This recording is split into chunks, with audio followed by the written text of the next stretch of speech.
विजापूरच्या तख्तावरती अली आदिलशहाची आई बडी बेगम तिने दरबार भरवला आणि दरबार भरून तिने सांगितलं कौन है ये शिवा, कौन है ये शिवा। जब महाराष्ट्र में इतनी हमारी मुगली तख्त है, इतनी हमारी मुगली सल्तनत है, फिर भी कोण स्वराज्य निर्माण करण्याचा विचार करतोय हा शिवा कोण आहे, कुठून आला, कोण आणेल त्या शिवाला। म्हणून सगळेच्या सगळे उठून उभं राहिले, कोण आणेल शिवाला।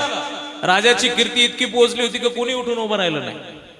आणि एक इतक्यामध्ये 12 हत्तीचं बळ ठेवणारा राक्षसासारखा अफजल खान नावाचा सरदार उठून उभा राहिला आणि तो म्हणतो मैं लाऊंगा शिवा को, मैं लाऊंगा शिवा को, मैं लाऊंगा म्हटल्यानंतर दरबारात आनंद झाला, टाळ्या वाजवल्या सगळ्यांनी आणि सगळेच्या सगळे आता त्या खानाचं स्वागत करू लागले। आणि स्वा खान सुद्धा आता त्याच आनंदामध्ये त्याच आवेशामध्ये सैन्य बरोबर घेऊन सरदार बरोबर घेऊन महाराष्ट्राच्या दिशेने निघाला। महाराष्ट्राच्या दिशेने निघालेला खान विजापूरच्या दिशेने महाराष्ट्रात पाऊल टाकला ना, तर विजापूरच्या दिशेने पहिला पाऊल खानाचा या महाराष्ट्रात पडला तो तुळजापूरमध्ये। जसा तुळजापूरमध्ये खानाचा पाऊल पडला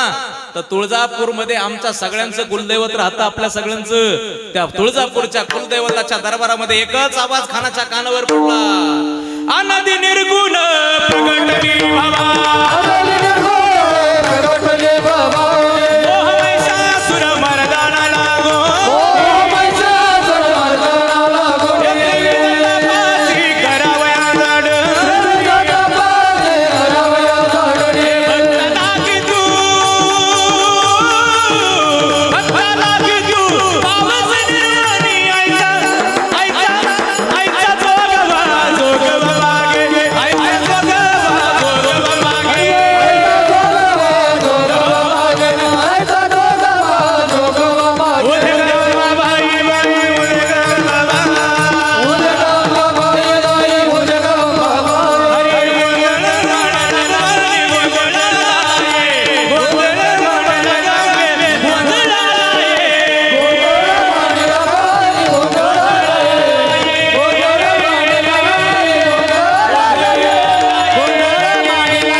जगदंबा भवानी माता की तुळजापूरमध्ये एकच गोंधळ उठला होता। खानाने त्या तुळजापूरच्या भवानीच्या मंदिरामध्ये जागरण ऐकला, गोंधळ ऐकलं आणि तो गोंधळ ऐकून खानाच्या बरोबर एक वकील आहे कृष्णाजी भास्कर कुलकर्णी त्याचं नाव आहे। खानाने कृष्णाजीला विचारलं, हे कृष्णाजी क्या है यहाँ, क्यों भरता ये दरबार, क्यों लहराता है यहाँ पे भगवा, क्यों यहाँ लोग नाचते हैं, कौन है यहाँ। त्यावेळी कृष्णाजी सांगतो यहाँ तुळजा भवानी आहे, हीच ती तुळजा भवानी आहे, हिनेच त्याला आशीर्वाद दिलाय, हिनेच भवानी नावाची तलवार दिली, हिच्याच जीवावरती स्वराज्याचं स्वप्न पाहतोय तो, हीच आहे ती तुळजा भवानी, हीच आहे म्हटल्यानंतर खान म्हणतो फोडून टाका, तोडून टाका, आक्रमण। खानाच्या आक्रमणाने तुळजा भवानीवरती आता घाव घातले होते आणि तुळजा भवानीवरचा घाव महाराष्ट्राच्या काळजावरती चिरून आला होता। राजाच्या कानावरती बातमी पोहोचली होती आणि छत्रपती शिवाजीराजे जिजाऊंच्या चरणावरती बसून रडायला लागले होते, हे आई आऊसाहेब, हो आऊसाहेब, खानाने तुळजा भवानीवरती घाव घातला, हो आऊसाहेब। घनाघनाने घाव घातला, घनाघनाने घाव घातला, तुळजा पंढरपुरी, तुळजा पंढरपुरी, वागनख्याने, वागनख्याने, वागनख्याने खान फाडिला प्रताप दुर्गावरी, प्रताप दुर्गावरी। आऊसाहेब, खानाने तुळजा भवानीवरती घाव घातला। आऊसाहेब, जिजाऊ मासाहेबांनी डोक्यावरून हात फिरवला, राज शिवबा रडून चालायचं नाही, खचून चालायचं नाही। जर खानाने तुळजा भवानीवरती घाव घातला असेल तर शिवबा तोच खान आता तुळजा भवानीला बळी द्यायचा। मोहीम तयार करा, प्रतापगडाच्या पायथ्याशी खानाला भेटायला बोलवा। राजाने मोहीम तयार केली आणि प्रतापगडाच्या पायथ्याला खानाला भेटण्याची तयारी सुरू झाली। प्रतापगडाच्या पायथ्याशी खान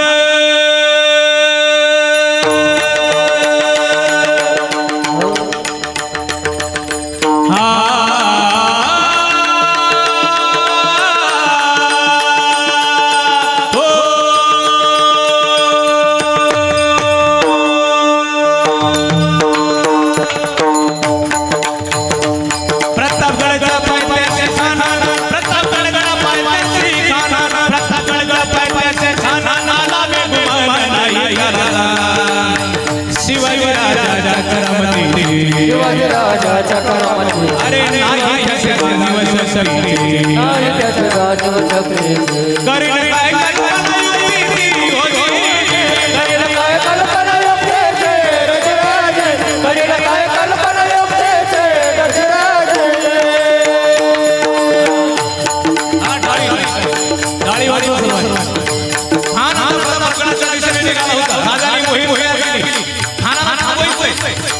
माय मामेची आपण लुटली जाते शेतकऱ्याला लुटलं जातं या महाराष्ट्रातली मंदिरं उद्ध्वस्त केली जातात राजाची तळपायच्या मस्तकाला गेली होती जिजाभवानी तुळजाभवानीवरती घातलेला घाव राजाच्या जिव्हारी लागला होता आणि राजाने आता खानाला फाडायचं ठरवलं होतं प्रतापगडाच्या पायथ्याशी खान बोलून घेतला होता आणि खान सुद्धा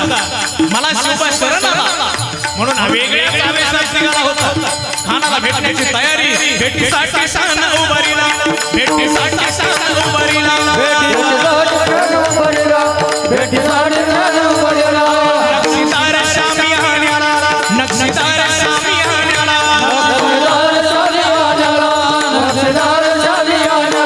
खान डौलत डुलला खान डौलत डुलला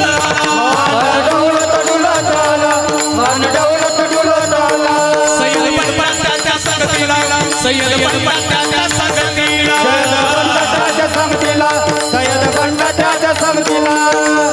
खानाच्या बरोबर अंगरक्षक म्हणून सय्यद नावाचा सरदार आला होता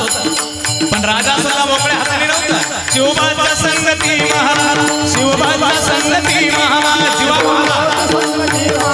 नावाचा सरदार होता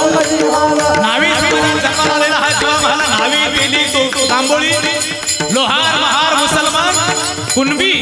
18 प्रकार जातीतील मावळ्यांनी एकत्र करून राजाने स्वराज्याचं स्वप्न पाहिलं होतं त्यातला हा जीवा महाला म्हणून म्हणतात ना होता जीवा म्हणून वाचला शिवा शिवाच्या बरोबर जीवा महाला असा नावाचा सरदार दानपट्टा चालवण्यात तबेज एकदा दानपट्टा फिरवी तर 10 मुंडके शत्रूचे घेऊन येईल अशी ताकद जीवा महालामध्ये होती आणि जीवा महाला राजाच्या बरोबर दानपट्टा घेऊन होता आणि भेटीची तयारी सुरू झाली होती खान आता येऊन पोहोचला होता आणि खान शामियाण्यात येऊन पोहोचला आणि राजेगडावरून खाली निघाले जिजाऊ मासाहेबांचं दर्शन घेतलं होतं आई शिवाईचं दर्शन घेतलं होतं तुळजाभवानीला नमस्कार केला होता वडीलधाऱ्यांचा आदर सन्मान नमस्कार करून राजे आता गडाच्या पायथ्याला आले होते आणि गडाच्या पायथ्याला येऊन राजे खानाच्या समोर उभे राहिले होते शामियाण्याचा पडदा सरकला होता आणि शामियाण्याचा पडदा सरकल्यावर खानाने पाहिलं आपल्या खांद्याचा एवढा दिसणारा शिवबा आपलं काय करायचं म्हणून वेगळ्याच गुरमीत खान म्हणतो कसा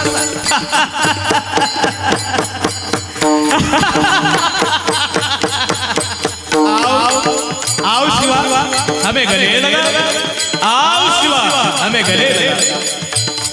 खान हाथ मारे तो हसरी खान हाथ मारे तो हसरी रोकू नजारा नहीं गिरा